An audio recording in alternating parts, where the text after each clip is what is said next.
Welcome to Blackbriar Gaming. This is going to be just a quick one this morning. I couldn't help myself. I had to say something on this one. We have received a Warcom article this morning called The Legacies of the Age of Darkness. What you need to know. Now, as a bit of background, there's been some drama going on in the community. If you've missed it, congratulations. I'm glad you did. It's been a bit ridiculous. I, of course, have not missed it because for some reason, people think that the comment section of my video is a way for them to essentially express their gripes and their concerns in a way that they feel heard. Now, is that actually heard by Games Workshop? I severely doubt it. I don't think anyone from Games Workshop watches my videos, but it helps them feel heard, and I get that. So I haven't been too intense on those people. I've let them go for it. My comment section is full of hundreds, sometimes, my latest videos, comments of people airing their grievances with 3rd edition Heresy. Those that have watched my videos over a long period of time know that I'm a pretty positive person, and I like to take a balanced approach. I'm not a doomsayer. I won't come at Heresy with negativity. There's plenty of other channels that do that. I like to base mine around positivity and building hype and excitement for a game that we like to play. So I've been letting those comments, for the most part, go. I have been saying, however, in the Discord, the Blackbriar Gaming Discord, the link down below if you're interested, and this is a direct quote from last night. A bunch of people were in the Discord. Now, sorry, the discontent was around people losing options for their armies, specifically around wargear options, that meant their army was no longer, in their words, playable from the leaks that they had seen. Now, these are leaks. This is nothing official that Games Workshop had released that they were going off. This was leaks that were out there in the community that I, of course, have been going through and thoroughly enjoying. But they were losing their minds, and the world was crashing down because their armies were no longer playable. And my Discord was not immune to this, and there were plenty of comments in there of people concerned, and I understand those concerns. I have Tartarus Terminators upstairs with Power Fists that, as per the leaks, would have been no longer usable. I get it. I was disappointed. So in the Discord, people are expressing this. They're penning open letters, one particularly keen individual, about how we feel and why this is all so terrible. And last night, I got in there, and I just said, look, when referring to all the editions that people are planning on putting together, their own editions, extra community rules that they would work from, they're not engaging with 3rd edition, they're going to play 1st or 2nd. I said, I don't love this approach as it fractures the community. It's a direct quote from yesterday. I'd much rather see a document that simply enables all previous wargear options, which we might still see out of Games Workshop when the game actually releases. So that's a Chaz Blackbriar quote from yesterday. Well, today, the vindication feels good. So I've been sending that message for a while now. I actually had to repeat it a couple of times yesterday as the Discord devolved into people's concerns and a bit of backwards and forwards. And it just, I'm going to be honest, it feels pretty good. I'm only slightly smug, but that smugness should be tempered because I'm still not 100% concerned that 100% convinced that every single unit from your previous armies will be playable, and I'll talk about that in a second. But I think most people's fears are hopefully alleviated.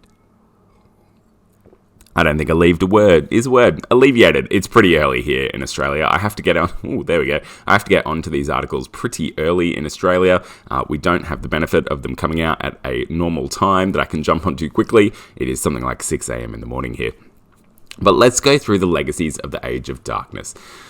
So, it talks about how the edition is coming and that it's noticed that some of the concerns were that certain units in our existing armies might not be playable, especially if they're not in the libers. It says, hopefully this article will reassure you that those Tartarus Terminators with Power Fists is exactly what I was referring to there, destroyers with jump packs, and lovingly converted White Scars champions on bikes, another thing I was concerned about, won't be resigned to a life on the shelf. And honestly, this is more than I was expecting.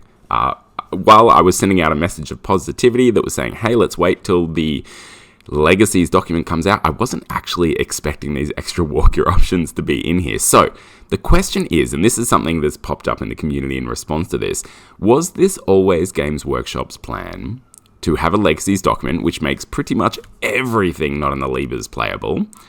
Or have they responded to community outrage and edited this document and essentially added to this document to address it. Now, either way, I don't actually mind. If Games Workshop were always planning on doing this, fantastic, they had a plan, I'm glad they're now expressing it. I don't think they had to have expressed it earlier, because we're talking about leaks. We're getting all our information from leaks. I don't think Games Workshop should have to come out immediately once leaks hit and say, whoa, everyone calm down. The fact that they have here says that they are listening to the community, they're engaged, they're willing to address leaks and concerns of leaks, which is much more than we've had from them in the past, unless I'm incorrect, and good for them for doing so. So if this was always their plan, great, good for them. They understand the community, they understand what we need, what we're looking for, they don't want to take things away, that's positive. If this was not always their plan, well, they've heard the community outrage and they've decided to address it. They've heard that the community is not impressed, a bit upset, and they're like, you know, we should do something about that. We've heard you, we're going to action that. And that's maybe even better, because that sets a precedent for, in the future, a much more engaged and community-driven Games Workshop. Either way, I don't mind. I'm not going to judge them for reacting if that's what they've done, but it's likely this was kind of always their plan, and all those people having an absolute meltdown about it maybe needed to take a breath in the first place. But let's go through it. So this PDF is set to drop shortly after the release of the Saturn box set, and it will cover a wide swathe of the more exotic and specialized units in the Age of Darkness. Now, why were these rules not on the League book? So it discusses this. It discusses their logic, which I think is good of them. Essentially, they've only put units in the Liber books that are a reflection of the current range of miniatures. They are written to reflect the contents of boxed units, so new players can build armies without feeling the need to buy multiple kits just to make one unit. The boxes themselves are designed to represent the most typical wargear loadouts these units would have. It also means that these rulebooks can still be compact enough to transport your games, and that's something, right? There have been, is it something like, I don't know, half a dozen new units added to the Libers with the new Saturn box set coming out. And they can only fit so much in there, people. Otherwise, these books just get bigger and bigger and absolutely ridiculous. So having the Legacies document is a way to get around that. Now, some people may argue, well, the Legacies document isn't valid, it's not kept up to date. That may be the case in Warhammer 40k, but it simply isn't the case in Heresy. And they've been very specific about that, here saying that, of course, at official Warhammer Horus Heresy events, Legacy units will be allowed. They'll be encouraged. They are a core part of the game. It's not like 40k where Legacies, essentially, that's where units go to die. Legacies is used in Horus Heresy. It's seen as valid. And not only that, it's actually kept up to date. I could be wrong here. I don't think I am. But about halfway through 2nd edition Horus Heresy, they went into that Legacies document and updated a bunch of units. They come back to these Legacy units. Let's keep going. So you can use them in tournaments, Legacy units, they're coming. Now, is everything covered in the Legacies PDF? Not quite. There are notable absences from this list, including a selection of named characters who never had miniatures released. I saw, when I was flicking through it previously before, that there is an Iron Warriors special character. Was it Golg? Or Golgus, something like that. I could look, but I'm not going to. That previously had rules in the Legacies document and no longer does. So the idea here is that Games Workshop have got rid of a few things that never had miniatures, but if it ever had a miniature, it's in here. And there's a few extra things in here to represent those particular wargear options that were lost. Mostly, I think.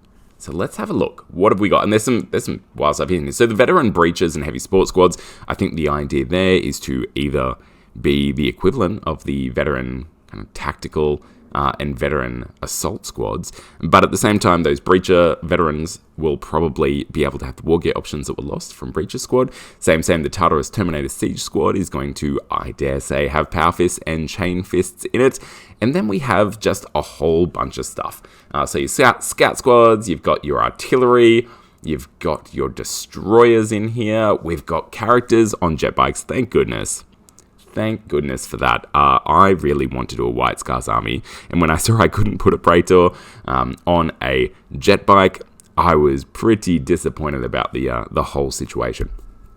Now, it doesn't look like we can put Centurions on scimitar jet bikes, but take a win where you've got it, right? So there are going to be a few things in here where people will have to adjust the way they've used their miniatures, perhaps, to fit into the new Legacies document and the new libers, but that is what it is. Down here, they've got all the consoles that were removed, unless I'm missing anything, and then we get into the legions. But here we've got, in addition to the units, the PDF will include options to equip many characters with more exotic wargear. Oh, I take it back. Including bikes, jump packs, and Terminator armor. So this might be that it's like an add-on to what I think they're calling the Legionnaires Astartes equipment list or something like that, wargear list, whereby maybe your consoles can take Terminator armor, jump packs, bikes. Great. Fantastic. Maybe that's an add-on, maybe it's not. Once again, I don't think it matters. I think Games Workshop have heard us.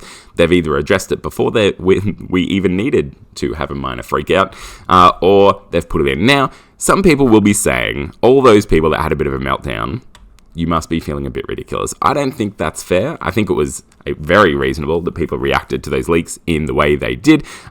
Maybe they could have taken a breath and waited to see what Games Workshop came out with, but maybe all of the outrage and meltdowns actually caused Games Workshop to have a second think and do something about this.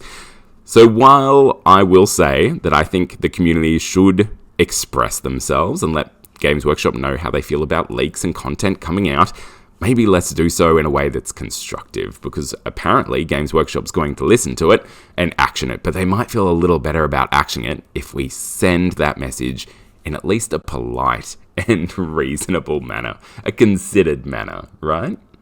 Alright, Legion units. So here you can see a bunch of Legion units have been put into the Legacies area, some which were in the Liber, some which were always in the Legacy space. Lots of different options here, sometimes more than we had previously, sometimes less. So we are losing a few things here and there, but for the most part, it's in. Now, we can see these additional Legion Armory options down, here we go, that one right there. That may be a few things. So it may be those previous Armory options that we had in the Liber. It might also be alternate ways to equip the Legion-specific units. So I know, as an example, and by know I mean I've heard, because I haven't read deep into all the Legion options yet, I've been kind of sticking to the Astartes piece to start with, that something like the Blood Angels, is it the Tears? Angels Tears or whatever they're called, had some options taken away. Same with the Space Wolves. If we go up to the Space Wolves, they had some options taken away from their Grey Hunters, I believe. They can no longer take chainswords, and you'll see that there's no additional Legion Armory options there. So it may be that that option still doesn't exist. So if you think this Legacies document is going to solve absolutely every issue that you have and make every single model in your army playable, like Games Workshop kind of said up above, I actually don't think this is the case.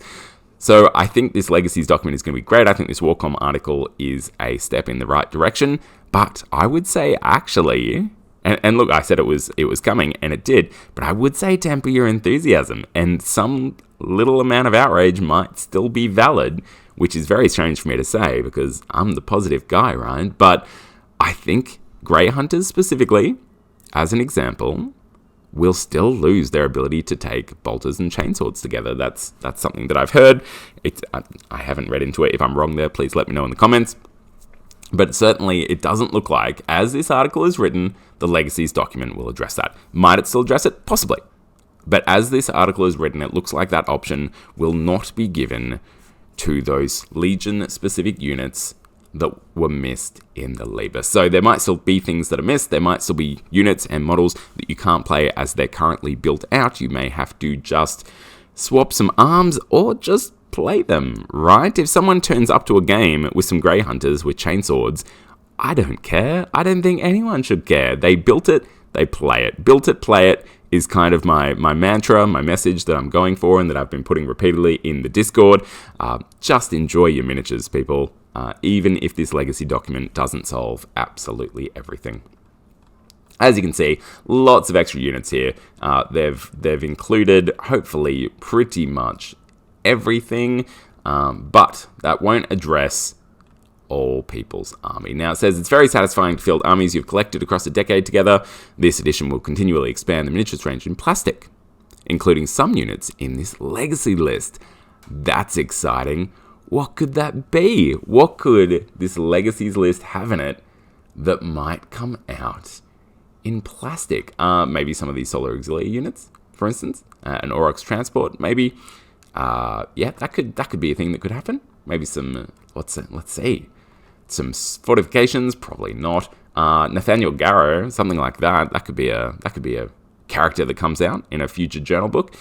I would love to go through this list and just have a think about what sneaky units Games Workshop implying will be coming in plastic, or maybe resin from the. We don't call it Forge World anymore. Is that even a thing? I don't think so. Maybe in resin as they release it, although I think they're shying away from it. We'll wait and see. When this happens, you can expect to see those units rules here phased out, with the updated unit covered in an appropriate new publication. That makes sense. So this is going to be a live document that Games Workshop is interacting with, taking things out, editing things as they have done previously where they don't work or where they need to be updated, and essentially doing their best to make sure our armies are still playable. And I say their best. Is it the best they could do? Possibly not. But once again, let's wait and see. We've got a bit of a breakdown here of free digital support on the way over the next few months, including army rules for the Talons of the Emperor, Inducti, Black Shields, and more. We've got Militia. We've got the Legacies coming in July, just after the release. That's great. Militia in August, so you won't have to wait too long, Militia players. Same Demons in September. The Inducti rules, I don't think anyone's really holding their breath for those, but people might be, sure. Black Shields is great, and the Shattered Legions list that they're coming so soon after release is fantastic. People had to wait a long time in 2nd edition for those to come along. And then Zone Mortalis rule. I'm a big fan of Zone Mortalis. I think it just looks so good on the table. So to see that coming relatively soon. Is that a Leviathan in Zone Mortalis? Could you always run Leviathan in Zone Mortalis? Let's wait and see what those rules look like, hey? So, to cap it all off, the Legacies of the Age of Darkness PDF will land shortly after the release of the new edition on the 26th of July. They've set it up in July, up above, so it should be less than a week after that new edition drops. It's coming. You can all take at least a considered breath. I think there will still be issues, and of course this doesn't address people's base issues with 3rd edition in general. The fact that a bit of flavour has been taken away by the change of how Games Workshop is looking at the Legions and the Rite of War, it's valid, right? It's a valid concern. Your Legions won't be as detailed. They won't have as many special rules. They might not feel as interesting or engaging on the tabletop. They've been a bit of a streamline. I will be addressing this in a future video where I actually have a very close look at maybe a old Legion versus a new Legion and what's been gained and what's been lost, and does it balance out? I'm interested in having a look at that. But not today. I just wanted to quickly go through this, feel just a smidge smug, because this has been what I've been saying the whole time, is let's just take a breath and be a little considered until we see what Games Workshop is doing with the Legacies document. This article goes a long way to telling us what they are doing with that Legacies document. Thank you, Games Workshop, for putting this out. You didn't have to, but you obviously listened to the community and decided to, and that's something, right? So, I hope you've enjoyed this chat. Let me know in the comments how you feel about these Legacies document. Do you think it will cover everything? Because I don't think it will. But importantly, make sure to keep rolling those dice and getting hyped for Heresy.